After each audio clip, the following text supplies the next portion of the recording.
Bonjour les insiders, quel plaisir de vous retrouver pour un nouvel épisode solo enregistré dans mon studio pour ceux qui sont en train de regarder sur YouTube probablement. Sans plus attendre, je vous propose de plonger dans le cœur de notre sujet, j'ai nommé la Gen Z ou Génération Z.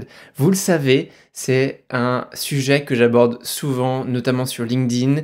Je sais que ça fait beaucoup débat et vous avez été très nombreux à me demander d'approfondir cette thématique. Je crois que ça date depuis le mois de novembre, donc désolé, ça a pris des mois et des mois, mais j'avais vraiment envie d'approfondir aussi cette thématique-là, de prendre un maximum d'éléments de contexte pour pouvoir creuser, vous donner aussi des exemples et pourquoi pas quelques éléments de réflexion et de solutions. Alors tout d'abord, vous devez vous poser la question, mais qui est la Gen Z? Souvent on les confond d'ailleurs avec les millennials. Alors petit point de précision, c'est pas du tout la même chose. Les millennials c'est moi, donc la génération Y, qui sont nés jusqu'à 1996, et les Z ce sont des jeunes gens et jeunes femmes, jeunes demoiselles, qui sont nés après 97 et jusqu'à 2012. Donc en fait, on se rend compte que c'est une génération qui est extrêmement présente de plus en plus. Et devinez quoi, cette génération-là, elle représentera 30% de la force active en France en 2030. Aujourd'hui, ils sont déjà 26 ou 27%. Donc en fait, c'est énorme, c'est un tiers de la force vive, des éléments qu'on retrouve dans nos entreprises. Et en fait, on comprend vite pourquoi est-ce que c'est une problématique, pourquoi c'est un sujet de plus en plus d'actualité, puisque les employeurs se confrontent à cette génération qui est très différente de la précédente. Elle est très différente pour plein de raisons. Alors, je ne vais pas expliquer toute la partie sociale et l'évolution des mœurs, mais déjà, c'est la première génération qui est née avec Internet et notamment avec le digital et le téléphone. Contrairement à peut-être vous et moi qui êtes en train d'écouter cet épisode-là, moi j'ai appris à utiliser Internet. J'ai passé les premières années jusqu'à l'adolescence sans Internet. J'ai eu un téléphone mobile après l'âge de 15 ans. Là où cette génération Z, elle est née avec ça. Alors attention, elle est peut-être née avec ça, ça ne veut pas dire qu'elle maîtrise parfaitement son usage. Et je reviendrai un petit peu là-dessus probablement tout à l'heure. Donc cette génération, elle a plusieurs caractéristiques, notamment donc ce côté internet, digital, on les appelle les digital natives, donc nés avec le digital entre les mains. Je trouve que elle est très dynamique, elle est très dans l'hyperactivité même, elle se lasse très très vite, donc ça fait partie des caractéristiques qu'on va voir ensemble. Donc c'est une génération qui, par rapport à la Y et la X, n'en parlons pas, est très marquée. Là où il y avait quand même une certaine continuité dans les générations précédentes, celle-ci, il y a vraiment presque un rejet de ce qui était accepté avant. Elle est à la fois dure à cerner, vous l'avez peut-être constaté dans vos entreprises, mais on la comprend pas toujours, on comprend pas toujours ses attentes. Et d'ailleurs, là on fait évidemment des grandes généralités de génération, mais c'est pas comme si elle-même se comprenait. J'ai un exemple absolument génial d'un chef de réception que je coachais il y a quelques semaines et qui lui-même fait partie de la génération Z et qui me dit « Je n'arrive pas à encadrer et à comprendre les gens de ma génération, je ne sais pas comment les accompagner ».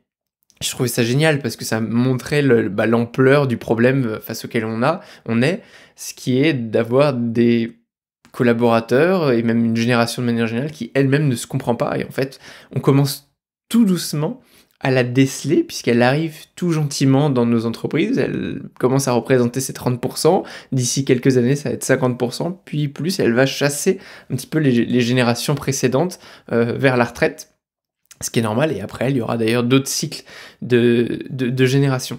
Donc voilà, il faut bien comprendre tous ces éléments-là, il faut aussi intégrer que c'est une génération qui est née dans des problématiques qui sont plus les mêmes que les nôtres, qui sont nées à une période où on parle du réchauffement climatique, c'est une vraie thématique, donc ça c'est très présent dans les discours, en tout cas, alors attention, tout le monde n'est pas Greta Thunberg, tout le monde, c'est pas parce qu'ils sont jeunes de l'âge d'une Greta Thunberg qu'ils sont tous aussi engagés, loin de là, et ça moi je m'en rends compte aussi quand je vais dans les écoles, pour autant, contrairement aux générations précédentes, il y a un réel intérêt et ils comprennent qu'il y a quelque chose à faire autour de ça et que c'est de toute façon un incontournable, qu'ils le veuillent ou non, contrairement à leurs parents et leurs grands-parents qui peut-être ne verront pas les conséquences les plus directes et dramatiques du réchauffement climatique, eux vont les vivre.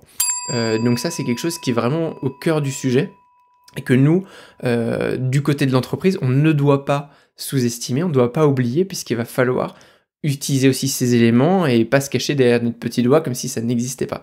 Donc vraiment, si vous êtes employeur ou manager, voilà, gardez bien en tête tous ces éléments qui font les caractéristiques de cette génération. Donc la comprendre, c'est vraiment, je pense, le premier élément pour réussir à avancer, à travailler avec cette génération. Et moi, ce qui est assez amusant, c'est que j'ai ce rôle, un peu de passerelle, j'aime bien le dire comme ça, où d'un côté, je suis dans des entreprises avec des employeurs qui se rendent compte qu'il y a un décalage, parfois même des collègues qui vivent ce décalage avec leurs propres collaborateurs. Je vous parlais de cet exemple d'un chef de réception. Et de l'autre côté, j'interviens auprès d'écoles, d'étudiants, qui là aujourd'hui sont au niveau bachelor, master, donc qui sont exactement en fait dans cette génération Z, et qui eux s'effraient parce que de l'autre côté il y a le monde de l'entreprise, ils savent pas trop qu'est-ce qui les attend, comment l'aborder, et pas trop comment se comporter. Donc c'est assez drôle en fait de constater tout ça. Tout à l'heure, je voulais revenir aussi là-dessus, je parlais de l'ennui des générations qui se lassent assez vite. Et oui, et ça c'est une caractéristique qu'on va retrouver. Moi je le vois, c'est dramatique hein, auprès des étudiants, d'ailleurs il y en a probablement qui m'écoutent, mais ils le disent, ils se lassent très rapidement de tout ce qu'ils font, donc il faut sans arrêt en fait les alimenter. Et l'autre jour, j'ai un collaborateur, donc là c'était dans une entreprise, qui me dit, mais pour moi, travailler 2 ans dans une entreprise, c'est le bout du monde, c'est tellement long. Oh, bah alors là, je suis resté mais sans voix. Moi qui, pourtant, peux avoir besoin aussi de dynamique et de changement régulier, 2 ans, surtout quand il y a des évolutions de poste au milieu, c'est pas long, en tout cas selon moi. Eh bien, pour lui et probablement pour plein de personnes de cette génération, c'est très long. Donc il faut aussi que nous, en tant qu'employeurs, managers, on comprenne ces éléments-là pour pouvoir être force de proposition. Donc, en parlant de proposition, quelles sont là où les solutions pour répondre à cette génération-là? Je dirais que, en premier lieu, il faut d'abord donc comprendre, on en a parlé, là comprendre comment est-ce que fonctionne donc cette génération-là. Apprendre de ses caractéristiques, mais aussi des qualités qui vont avec dans cette génération, puisque notamment l'outil digital, elles vont assez rapidement là où peut-être des X ont du mal à s'adapter à de nouveaux outils, eux peuvent aller très très très vite. Et attention, c'est là où je précise ma parenthèse de tout à l'heure, certes, ils sont nés avec le digital, pour autant ça ne veut pas dire qu'ils en maîtrisent tout de suite tous les codes, etc. Moi je me rends compte quand je parle avec mes étudiants en classe que, alors oui, Instagram, oui, TikTok, Snapchat, réseaux sociaux, ça ils maîtrisent très bien, mais pour leur usage de divertissement. Quand il s'agit de devoir l'utiliser dans un contexte de travail, ou d'utiliser même LinkedIn pour du travail, pour parler que des réseaux sociaux, là je rentre même pas dans d'autres outils, aïe, tout de suite ils sont un peu plus limités. Encore une fois, hein, c'est des généralités, c'est pas le cas de tous les étudiants que je côtoie, mais pour beaucoup.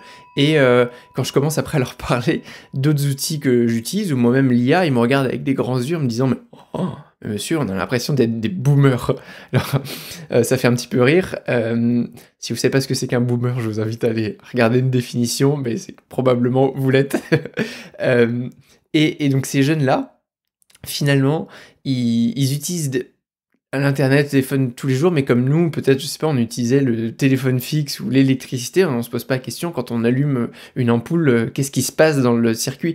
Juste, on l'utilise. Et bien, eux, de la même manière, ils utilisent leur téléphone tout le temps, toute la journée, voire beaucoup trop, ils s'en décrochent jamais, mais ils se posent pas la question de qu'est-ce qui se passe derrière et peut-être comment encore mieux l'utiliser, ce téléphone et tous ces outils derrière, pour en faire un formidable outil de productivité, outil de travail. Là, il y a le virage de l'IA.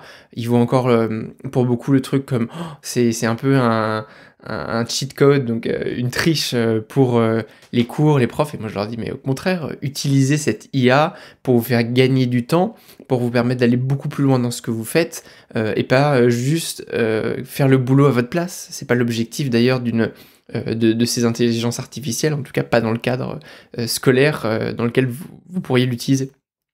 Donc c'est assez amusant de voir encore une fois ce décalage entre la réalité de cette génération, la compréhension qu'elle a d'elle-même, et d'essayer de se poser la question de comment est-ce qu'on peut, à partir de ça, finalement, nous leur apporter aussi des réponses.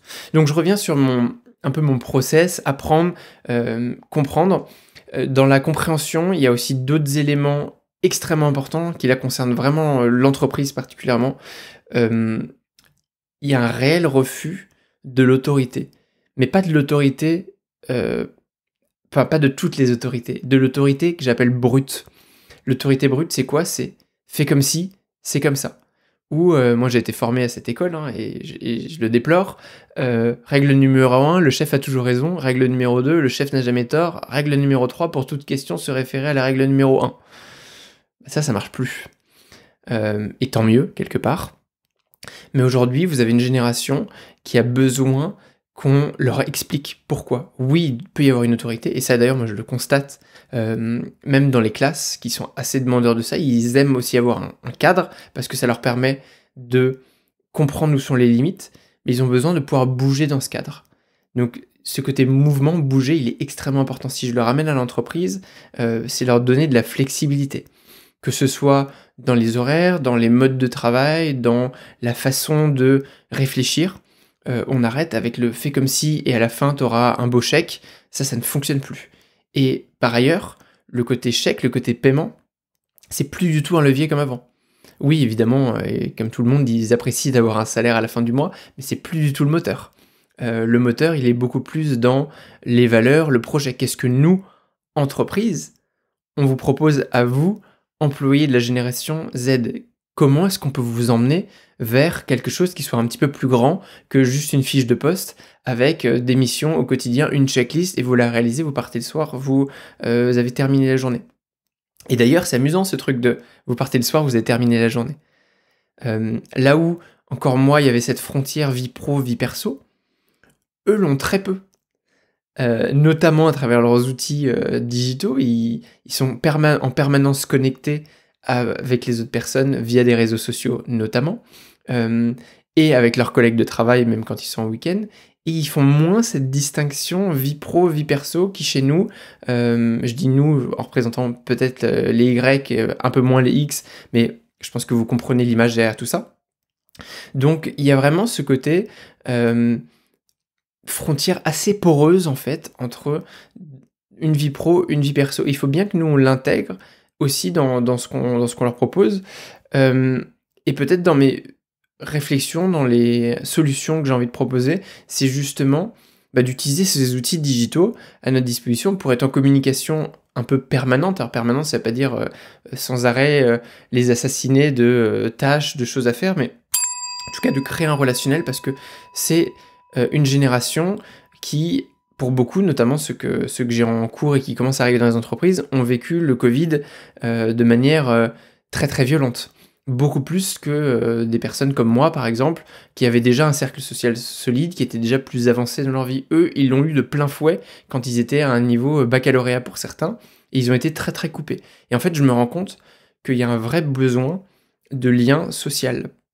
Et l'entreprise, elle peut avoir ce rôle social de créer ce relationnel. On est là pour vous, on est là pour communiquer, pas sur uniquement des choses de travail, mais pour être un support. C'est une génération qui a besoin de parler, et j'aime bien aussi cette notion de, elle a besoin d'être accompagnée, d'être coachée. Ça marche particulièrement bien les coachings avec cette génération-là. Quand moi j'en ai en coaching, certains qui sont déjà chefs de service, je me rends compte à quel point ils ont besoin de parler, et qui parlent avec une transparence absolue. Ils me racontent des choses très intimes que ne font pas d'autres de générations plus anciennes, là où il y avait une certaine plus d'heures, on ne devait pas trop dévoiler à même un coach des choses intimes. Eux, aucune frontière. Au bout de 20 minutes, on est déjà dans le perso. Donc ça me conforte encore plus dans cette idée que cette frontière, elle est très très fine entre vie pro, vie perso, et nous, entreprise, on doit être force de proposition, d'avoir quelque chose où oui, on offre un cadre de travail, mais on va beaucoup plus loin que ça, dans le sens de ce qu'on peut apporter finalement à notre collaborateur. Et puisque je suis dans le partage un peu d'expérience et d'anecdotes, j'avais cette réflexion l'autre jour avec une dirigeante qui me disait que ses collaborateurs, ils avaient besoin qu'on leur propose des activités hors professionnel, mais avec leurs collègues de travail, presque tous les mois. Je trouvais ça fou qu'il y ait cette demande très explicite de « on veut faire des choses ». Alors attention, hein, ça veut pas dire... Parce que là, j'entends tout de suite les RH ou les dirigeants qui me disent « oui, mais gros budget, ça nous coûte trop cher, on n'est pas une cour de récréation ». Je suis pas en train de dire que l'employeur doit nécessairement payer toutes ces activités-là, mais offrir un cadre et une culture d'entreprise qui prête à l'envie aux collaborateurs, qui les incitent finalement à se réunir entre eux. Et après, ils sont suffisamment grands pour avoir leur groupe WhatsApp, Snapchat, Instagram et autres, et s'organiser des choses. Mais en tout cas, de favoriser dans la culture, de retrouvez-vous aussi à l'extérieur, créer ce lien. Et en fait, c'est cet attachement, c'est ce lien qui va nous aider à les fidéliser et à les garder plus longtemps dans l'entreprise. En acceptant, désolé de vous le dire, que 2 ans, ce sera long. Et si vous gardez un Z pendant 3, 4, voire 5 ans, considérez que c'est un exploit. Considérez que c'est quelque chose d'exceptionnel, là où, il y a encore 10 ans, c'était juste la normalité. Il faut que nous, on revoie aussi notre grille de lecture, et c'est comme ça. Ça ne pourra pas changer, en tout cas, nous, à notre niveau, on ne pourra pas transformer cette génération. Par contre, il faut qu'on arrive à leur apporter des réponses. Donc ça, je pense que vraiment, c'est un élément important. Et par ailleurs, donc dans la carrière, comment est-ce que ça va se répercuter ? Tout simplement, avoir des évolutions plus régulières, soit en degré de poste, mais ça peut être aussi en horizontal, avec d'autres missions, d'autres choses. Récemment, je voyais une jeune réceptionniste promue chef de brigade. Elle a fait 6 mois de chef de brigade. Pour certains, 6 mois, on se dit, elle a à peine commencé. Pour elle, elle avait l'impression d'avoir fait le tour du poste, et elle est partie sur un département commercial. Et il a fallu donc lui proposer une autre réponse, puisque elle, dans sa tête, elle avait l'impression que c'était bon. Et moi, je me souviens très bien qu'il y a 10 ans de ça, quand j'étais chef de brigade, d'avoir cette conversation avec ma RH qui me disait « mais non, mais Maxime, il faut faire 2 ou 3 ans sur le poste pour bien le maîtriser ». Et déjà, moi, à mon époque, je me disais « attends, 2 ou 3 ans pour maîtriser mon poste de chef de brigade ?» Personnellement, j'ai l'impression qu'au bout d'1 an, je le maîtrise déjà bien, et j'ai pas envie de passer 3 ans au même poste. Donc il y avait déjà ce décalage entre des ressources humaines et moi-même, et donc aujourd'hui, ce décalage, il se creuse encore plus, puisque cette génération-là, elle se lasse et elle n'a pas la patience. Donc si vous lui proposez pas une réponse rapidement, qu'est-ce qu'elle fait ? Elle va voir ailleurs, tout simplement. Et donc en fait, c'est pas de « oui, mais ça devrait être comme ci, oui, mais ça devrait être comme ça ». Non, on n'a pas le choix. Si on veut garder ses collaborateurs Z dans nos entreprises, il faut s'ajuster, il faut leur proposer les bonnes réponses. Et en parlant de bonnes réponses, je donne un autre exemple, je vais même le citer parce que je trouvais que c'était assez génial. Un hôtel avec lequel j'ai travaillé, qui s'appelle le Kimpton Saint-Honoré, salut à vous si vous m'écoutez, qui, du coup, dans cette dynamique-là, a complètement inversé la tendance. Et ils proposent leur CV. Donc eux, ils vont chercher des collaborateurs et ils leur donnent leur CV. Voilà, nous, le CV de nous, Kimpton, qui on est, qu'est-ce qu'on propose. Comme ça, ils donnent directement la culture d'entreprise. Parce que oui, c'est aussi fini l'époque où il y avait la queue devant l'hôtel avec des collaborateurs qui voulaient absolument travailler chez vous, peu importe les conditions, et qu'on pouvait faire bosser n'importe quand, n'importe comment. Aujourd'hui, c'est à vous, employeurs, particulièrement quand vous êtes dans l'hôtellerie et la restauration, d'aller avec votre CV et votre bâton de pèlerin, chercher dans les écoles et dans le monde du travail les collaborateurs pour essayer de les séduire. Et il y a vraiment ce rapport de séduction qui doit se créer entre 2 parties, l'entreprise d'un côté et le collaborateur de l'autre. Et plus on va intégrer ça dans notre dynamique de recrutement, plus on va avoir de candidats qui vont venir vers nous, qui en plus vont parler de nous ailleurs. Ah, au Kimpton, tu vas voir, ils font ça, c'est génial. D'ailleurs, moi, je l'ai vu, hein, j'ai clairement vu quand je faisais visiter le Kimpton avec des étudiants, c'est aussi quelque chose que j'ai pu faire. À la fin, ils me disaient tous: «Oh, mais monsieur, c'est trop bien cet hôtel-là, la dynamique qu'ils ont, c'est beaucoup mieux que les autres hôtels qu'on a vus», alors qu'on venait de voir juste avant des palaces qui étaient absolument exceptionnels et qui le sont d'ailleurs, mais qui, il y a quelques années, avaient foule de candidats dont moi je faisais partie, qui allaient avec leur CV candidater. Aujourd'hui, tout s'est inversé. Donc il faut vraiment comprendre ça, surtout pas rater ce virage. Si vous ratez ce virage, ça va être catastrophique pour l'économie de votre entreprise, et peut-être que certains d'entre vous s'en rendent déjà compte. Donc voilà pour quelques pistes, quelques réflexions. Dans les autres solutions, voilà, de manière générale, je l'ai classé un peu comme ça, c'était le point d'innovation. Apporter de l'innovation. Le CV, c'est le CV de l'entreprise, c'est une forme d'innovation. Mais ça pourrait être aussi, pourquoi pas, apporter de la formation.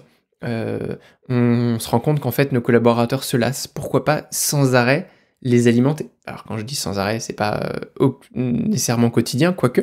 On pourrait leur proposer du micro-learning, donc avec des contenus un petit peu différents de ce qu'ils ont l'habitude d'avoir. Donc c'est-à-dire, au lieu d'avoir juste des formations descendantes de tu fais ci, tu fais ça, bah peut-être leur proposer d'autres choses, peut-être leur proposer d'aller se former dans d'autres départements, peut-être de leur donner accès à des contenus vidéo, faire venir des formateurs extérieurs qui vont les sensibiliser à d'autres thématiques. Les impliquer dans des sujets comme la RSE, puisque je fais le lien aussi avec la sensibilisation au côté développement durable, mais il y a aussi le côté social là-dedans, ils ont besoin de créer du lien. Donc pourquoi pas créer des groupes RSE? J'ai été dans des entreprises, coucou les maisons pariantes si vous m'écoutez, où il y a un comité RSE sur du volontariat. Et on se rend compte qu'il y a beaucoup de jeunes qui, malgré tous les horaires de travail, de manière bénévole, intègrent ce comité-là pour aller finalement faire des missions en plus de leur travail, mais parce que ça donne du sens à ce qu'ils font. Voilà, on avait appelé ce comité Demain, pour aller travailler sur le futur de notre entreprise et de notre environnement, et ça a fait un carton absolu, et ça continue de bien fonctionner. Donc là, il y a plein d'idées, de choses qui sont assez faciles finalement et peu coûteuses à mettre en place en tant que nous, entreprise, nous, employeurs, pour nos collaborateurs. Et les étudiants qui nous écoutent, j'espère que ça fait aussi écho en vous ce que je dis. Et si vous avez d'autres idées de choses à mettre en place, envoyez-moi les informations, je les repartagerai bien sûr sur mon réseau. Le dernier point qui vient un peu boucler tout ça, je dirais que c'est le management. Donc vous l'avez compris, le management a changé et doit changer vis-à-vis de cette génération. On est beaucoup plus sur un manager coach, voire parfois un manager psychologue qui doit être beaucoup dans l'écoute, qui doit comprendre que le collaborateur va partager aussi des choses personnelles, que nous, en tant que manager, on doit aussi s'ouvrir, être plus transparent, être peut-être plus franc sur aussi ce qu'on ressent. Le Z, il est capable d'entendre que le manager ne sait pas. Mais il faut lui expliquer que voilà, là, je suis dans un moment de faiblesse, de difficulté, j'ai besoin que toi, tu m'aides parce que... Et lui expliquer, lui faire comprendre. Et là, vous verrez que vous aurez un engagement beaucoup plus fort avec cette personne-là, plutôt que de lui dire c'est comme ci, c'est comme ça, montrer qu'on est dur parce qu'on est des managers et qu'on n'a pas de fragilité. Et en fait, en back-office, s'effondrer complètement parce qu'on ne sait pas du tout comment faire. Je pense que vraiment ça a changé. Aujourd'hui, c'est très très marqué.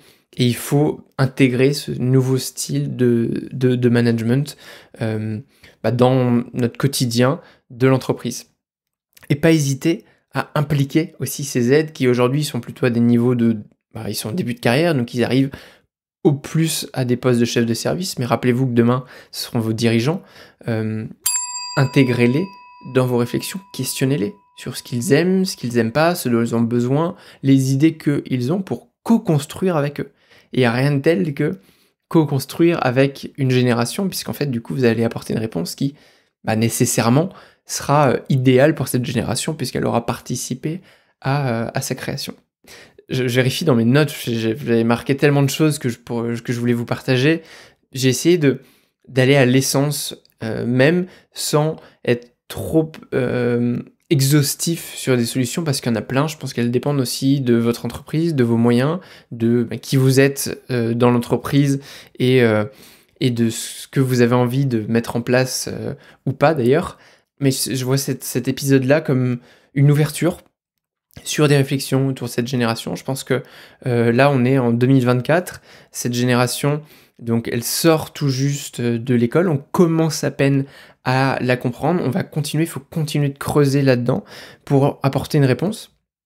Donc, si je devais conclure, c'est qu'on est vraiment au début du chemin, en fait, de la découverte de la génération Z, qu'il faut voir cet épisode-là comme pas mon épisode de podcast, mais cet épisode de génération, comme non pas un défi, mais une opportunité formidable pour vous, entreprise, de saisir un virage plus vite aussi que vos concurrents, pour proposer une réponse qui corresponde à cette génération et garantir un futur pérenne pour votre entreprise dans lequel vous aurez des collaborateurs qui vont pouvoir s'épanouir.